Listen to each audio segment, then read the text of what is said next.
What's up, everybody? It's your girl, Arie. Welcome back to another Late Nights with Arie. Welcome back to another podcast. I'm your host, Arie Amore, the Arie Amore, and I'm back. Okay, guys, so as you can see, I have a special guest. I have Miss Luna. Luna is a model and an influencer, and I'm super excited to be having her here today. We are going to get into the tea. I'm excited too. You excited? Yes. How was your day? It was good. Very productive. That's good. Yeah. You be busy. Like, you be so busy. I try to be. Yeah, like, what has gotten you into, like, modeling and content creating?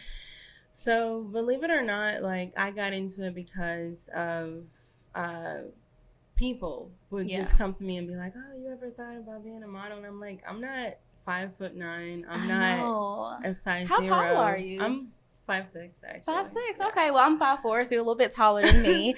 And I had that issue, so I kind of grew up in the industry a little bit. Yeah. And I was always short, so that was my problem, like not being 5'9". And then when I started having kids, I picked up weight, so now I'm a short model and I'm a short plus size model, and it's just the challenges got even harder.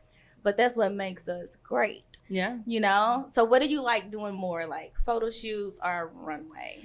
I love runway, but I know for a fact that, like, it's very, even though it's kind of progressing, it's very hard to get into, like, the real runways out there. Like New York Fashion Week and stuff like that. Yeah. Well, I feel like they're starting to slowly but surely be a little more diverse. But sometimes I feel like it's who you know. You know, you get in with the right person. The height don't matter. And also, it's always like a token plus size or a token short girl. Like, but why do we have to have these definitions on us? Like, can I just be here because I'm just good at what I do? You know, it's either you got to be so pretty or so ugly. Let's be honest. Like, there's campaigns. Like, I'm not even trying to be funny. There's stuff out here for women and men who are not that attractive, you know? Yeah. So it's out here, but why do we have to have a definition on us in order to be accepted somewhere? You know? It's something that we still, like, have had to deal with for the longest time, and still trying to progress it. But like I said, like, it's slowly getting there. But it's slowly. Too slow. We might be old by the time. We're not going to do nothing. Hopefully not. So other than your height, what other challenges do you feel like you're facing currently? I would say right now would just be, like, maneuvering everything. Like, once you start to, like, realizing what you like, as far as, because there's so many different types of modeling. So where you fit. Okay. And then you start getting prepared, and then you start, like, mixing in social media. Right. And maintaining everything. So you do a lot of social media too. Yeah, I have, like, 5 accounts that I manage. Oh, I only know, like, 1. Really? 5? Goodness gracious, I thought I had a lot. Do you have, like, large followings on all of your accounts? So I have, the largest is going to be Instagram, and then I have Facebook. Facebook is the longest that I've had. So, like, I kind of, everybody feels a certain way about Facebook, but I like Facebook. Like, I like Facebook, but for me, it moves slow. You think but so? I still, it does for me. You know, like, Instagram does better for me. Yeah. Like, YouTube does better for me. Even sometimes TikTok. But, like, Facebook, I can't get into Facebook. See, it's crazy because I'm, like, just now, like, getting into it. Yeah. Oh, so, man. Like, I'm not up there. I have, like, 2,000 followers on TikTok. It's not that serious. I'm trying to tap into the TikTok world. But, I mean, just, like, the stuff that you put on your Instagram. Because you do these reels daily. Just take it, throw it on there. Don't even worry about, like, what the numbers do, but just to kind of get in the habit of moving your stuff over, because honestly, you never know what's going to really draw that attention that you're looking for. Yeah. So that is a big challenge I feel like I'm facing, is we have to get up and do so much to be, like, a content creator, an influencer. Like, right now I'm trying to grow as a beauty influencer. So I just be like, oh my God, it's so draining. I have to post on Instagram, post it on Facebook, post it on TikTok, but being able to just take that same video and just merge it over kind of takes a little stress away. But you're doing what you're supposed to, so that's great. Cross promoting is, like, one of the better ways to grow on social media. It is. That I've learned. So you're already doing it. So that's dope that you're like repurposing your content. Well, let's kind of dive into a little bit of your personal life. Like, who is Luna? Who is she? Luna is a born and raised Cuban Jamaican model, influencer. You said Jamaican? Now. Yeah. Oh my gosh, that's amazing. From my dad's side of the family. Okay. So I came to the U.S. when I was 14, pursuing artistic career, but more in dance. I danced for like 12 to 14 years of my life. Wow. And once I stopped doing that, I kind of threw myself out in the corporate world, and I pretty much decided to stop anything. Yeah. Because when I graduated high school, I was going to go to this really good school, and I couldn't because my tuition was so expensive. Wow. My parents had just gotten here, not a lot of support that I had, so like I couldn't, do anything. It was out of my hands. So that kind of threw me into a depressive state on my life. Right. And that kind of just made me work, and I worked for 10 years before I actually decided to start modeling. So, like depression, a lot of people don't like to talk about that. Are you okay with talking about that? Like, I'm okay. I'm definitely okay to talk about it now. I think people need to hear it. About depression. This is actually the first time that I'm probably publicly your saying this. Supporters are ready to hear your story, and this is the perfect time to do that. Yeah. And with depression, we hide it. We might say, "Oh, I was depressed for those 3 years," but what did it look like for you? Because for everyone, it's so different. For me, it kind of the best way that I can explain it is like it made everything around me dark and black. Like, it affected even the way that I would dress. Like, I would literally, if you saw my closet, all I had was black clothes, black shoes, black clothes. Like, I wouldn't do anything extra. I didn't wear makeup. Yes. And it just put me in a state of mind that I was like, maybe this is not for me. Yeah. Maybe I should just pursue something else. And I completely... In my mind, I completely gave up. So as I started working on my mental health and trying to get out of that state, I absolutely made sure that I was ready before I took the step of like modeling and anything that had to do with like an artistic, because I had to heal from that first. And I still feel like I have tendencies from time to time, like whenever normal. I see something that reminds me of it, or triggers. Like memories, but all in all, like, you definitely have to make sure that you are ready mentally before you take the step, because you may kind of fall back into it. What kind of advice could you give someone that's watching that may be dealing with depression right now as they're watching you? Like being an influencer, I've had people send me messages like, "Oh my God, just you laughing today just made my entire day." But they don't tell us, like, why did it make your day? Like, what are you going through? And I love talking to people, because when I was dealing with my depression, I had nobody. I'm a mother of 5, and it was just me and my kids at that time. And sometimes I would just cry, and my daughters would come in the room and just be looking like it's, they didn't know. Yeah, are you okay? And I was just like, "Oh, I'm fine. Just get out. And as soon as I shut the door, I would just bawl out. What advice could you give to someone that's watching right now, and as far as like what would be the first step to really pulling out of that? Completely honest, the first step, at least for me, was reconnecting with God. Yes. Like, I love that. Spiritually get into a comfortable place where, it didn't have to be like, in my personal experience, going to church or anything, but just having that conversation, like getting back to praying and like things like that. It would calm me down a lot and like put me in a serene state. That's amazing. And it's helped me so much. The next thing would be to kind of find something that's therapeutic to you. Yes. That you can connect with. For me, it was music. I cannot live without music. So for me, it's making videos. Yeah. Like, I feel like when I get behind the camera and this microphone gets in front of my face, everything that I'm going through just disappears.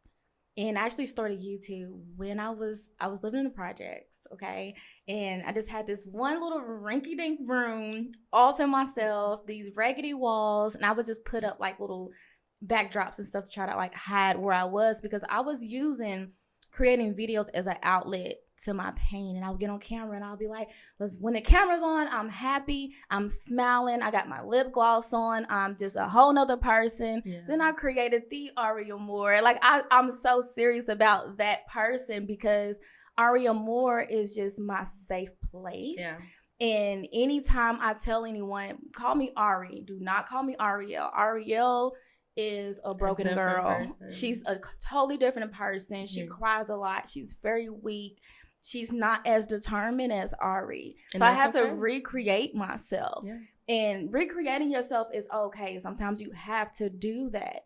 But, you know, it's just like Beyonce. She has her alter ego. Yeah. And what is it, Sasha Fierce? When she turns into Sasha Fierce, she's everything. Like, we have to do that sometimes. I agree with that. Because for me, like, whenever, because, you know, obviously that's not my name, but when I came up with it, I thought about what's something that means, you know, something to me, but also it's going to be mine. Like, it's not, you know, my first name is actually Ive, which I'm named after my aunt. So, even though it's a pretty name, I always felt like it's not entirely mine. Right. Like, it's kind of like carrying the weight of someone else. Yeah. Something that you didn't even ask for. You know, we didn't ask for half the stuff that we came into. I was like, okay, so like I got to find something that means like that's beautiful. That means something to me, and then I can make my own, and I connect with that with you as far as like creating that, you know, that makes you feel strong and like fearless, and you don't care what anyone says or how you make people, well, you kind of want to make people feel good, but for any other people that don't feel that way, you don't really mind. Yes. So it gives you all of those things, and it helps a lot. So what's next for you? Like, what is next? What is next that is big that you haven't told anyone? I'm still waiting on this.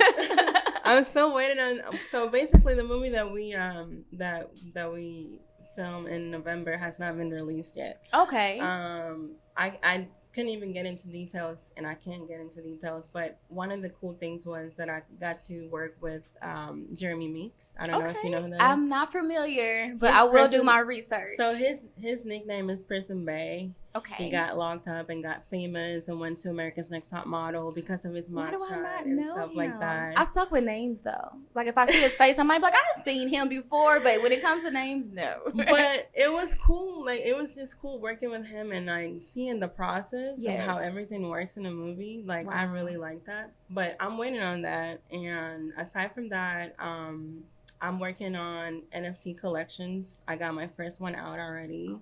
So I'm excited about that. I'm a little bit of a nerd. Oh my gosh, you're not a nerd for that. You're just being you. Well, I embrace it. Yes, I love that because, you know, it's, to me, technology, anime, and everything that has to do with those things I love. And what do you love about it? Like, what is it? I just love how like different and the culture of it, like what it ties into, how many different branches it goes to, and as far as technology, like.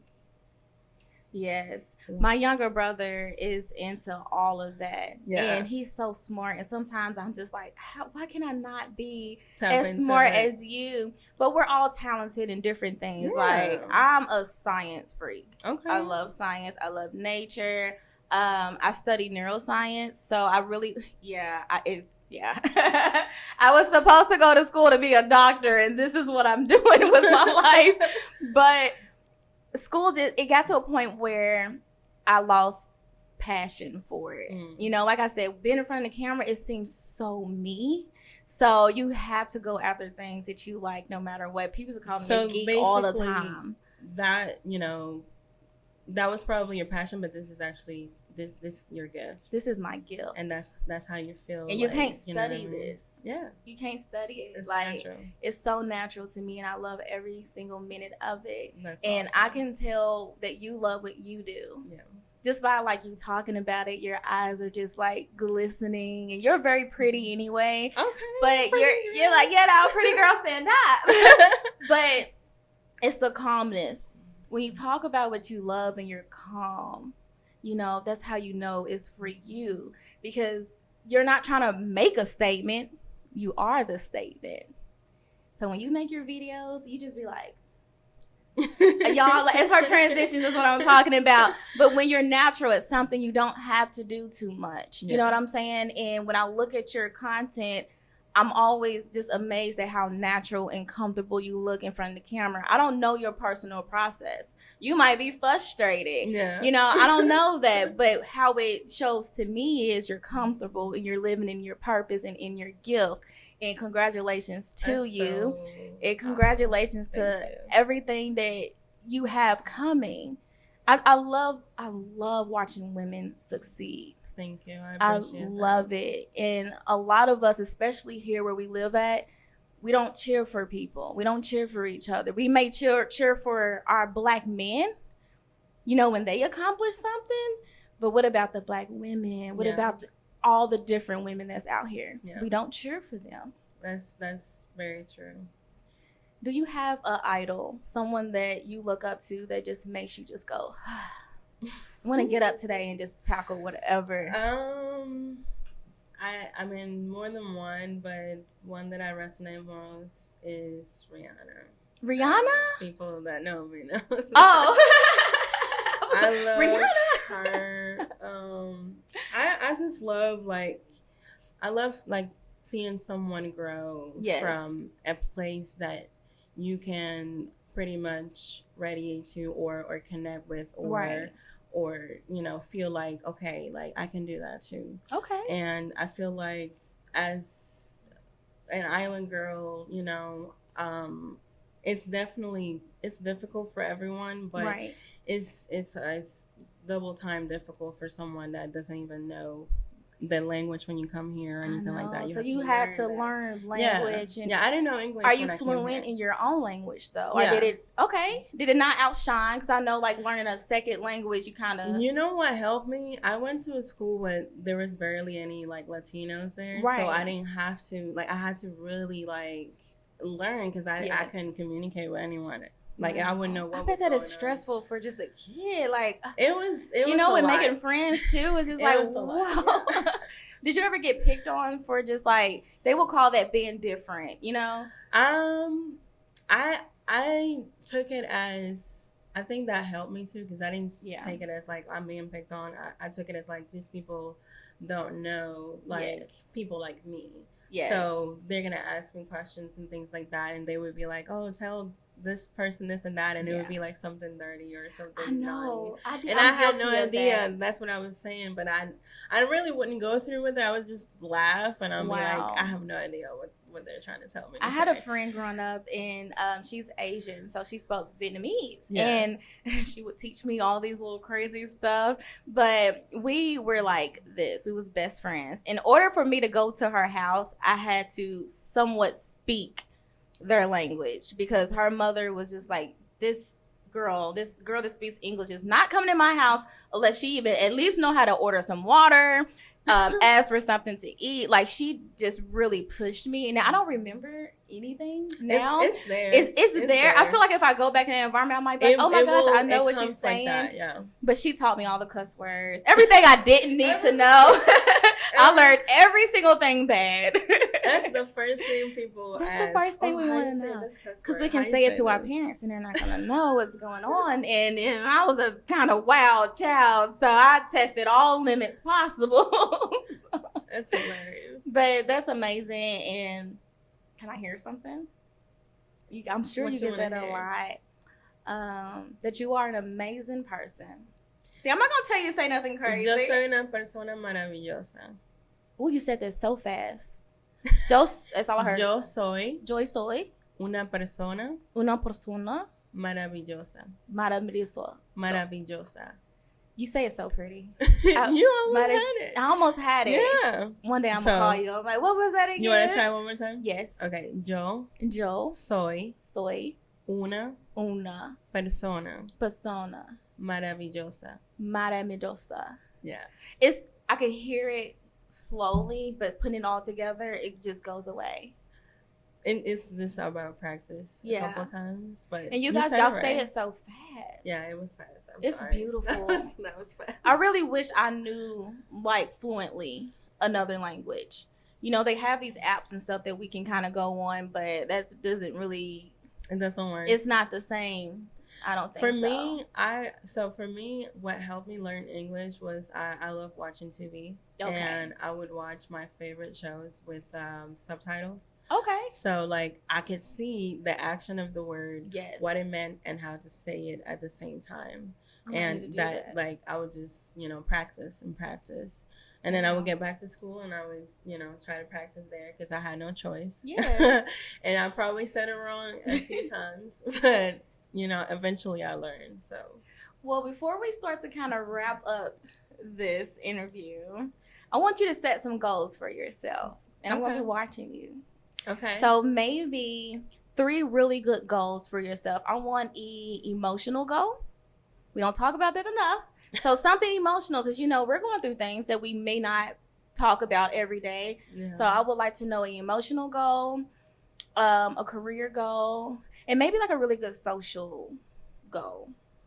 Okay. So emotional goal, I think I like to be more open to receiving people. Oh. You feel like you don't receive people? Well, in terms of like emotionally, like when it comes to love and stuff like that, you're looking for a little bit of love. I'm not really looking. It's the dating scene. That's the problem. But you're really not supposed to look. You're supposed to that's what I'm saying. let it come to you, but you have to have that door open just a tiny bit, not too much. You don't want the wrong person getting in, but just enough to get the right person in to say hello. Right. And so you can go from there. Just not be so closed off. Yeah. Maybe. That's you don't really seem too closed off. I know. See, that's the thing. Maybe it's because I'm a girl. So it's like, with girls is different. Yeah. With girls is definitely different. Okay. Well, I'm going to be kind of paying attention to that. Like, okay, what's happening? Did you at least get someone's phone number or something? It's going the opposite. No, I'm saying like, I would like to like not. So, okay, personal status, I'm currently single, but I'm still, like, just giving time to myself because it's so recent. So when people approach me, just because they approach me, I just close it off. Like, it could be for anything. It could be for a conversation or, like, friendship or whatever. And I'm just, like, very close off. So I think I would like to be, like, a little bit more open and receptive to that. So whatever you went through previously, you might have something that you're still trying to figure out there that's keeping you even more closed off. And we don't have to get into that. We don't have to, because some things you can keep to yourself, okay? But maybe that's kind of keeping you from really accepting people. And then if it's fresh, you're not going to do it anyway. Right. It's like just giving time to myself, I guess. Yeah, and you need the best way to. We all need that. And sometimes it takes us a year or two before you really want to accept somebody. So if it's fresh, it's a nice goal to have, but there's no rush. So what's the next one? The next one, would you say what's career goal? Career goal. Career goal, I would like to focus on working more outside of Louisville. Like, like honestly, just getting out there, which is something that I'm actively working on right now. Okay. And it's very inspiring to see you like do that, So that's my goal, like to just jump out there full on. And you're going to get out there. It sounds like you're already making steps to move forward. Yeah. So it's just about having the right people around you to continue to push you a lot further. And it sounds like, you have someone here that's going to kind of be your backbone and your support. So that's really nice to have. It's a little underrated. Y'all might bump hands. She's laughing. But I mean, I want to say, like, I'm so like grateful for the experiences and the connection. Yes. Everything that I've learned. So I want to give a shout out to my manager. Y'all, she's also like, if you're watching this instead of listening in, she's live on her platform. So she's like looking at her stuff too. Yeah, definitely shout out, because I've learned so much, you know, even though I frustrate you and give you headaches, like that's natural and normal. It's been really great, like learning and getting out there, and I think that we're gonna do some dope things. I can see it. And I can't wait to like actually see it. Yeah. But I'm so excited for you. Thank you. And you have one more goal, which is your social goal. I feel like you kind of touched that in your emotional goal, but so I mean, in terms of that, I think I'm outgoing. I'm not really an introvert, so it's not hard for me to like. You give me introvert vibes though. I do? Yes. I'm an introvert. Like real bad. What makes you say that? Your calmness and just, you know, you're more laid back. Where I feel like introverts are more laid back, and then the opposite is just like, oh hey, you know, in your face. Yeah, I'm like around my circle or when I'm comfortable. Yes. I am a little bit more like outgoing and stuff like that. Right. But all in all, I don't have a problem like meeting someone, you know what I mean, and just saying hello or whatnot. So I don't know. I guess not look introvert to people. She's like, I don't want to look like an introvert. That is so funny. Well, I want to thank you so much for coming today. I know this was like a fast interview, but I appreciate you just taking the time. Thank you for having me. Guys, if you want to go and support, I will have all of her platform information down in the description box down below if you are watching this on YouTube. If you guys are listening in, check the description box. All the information will be there, okay? But anyway, you guys, thank you so much for tuning in. As always, I'm your host, Arie Amore, the Arie Amore, and bye, guys. Bye.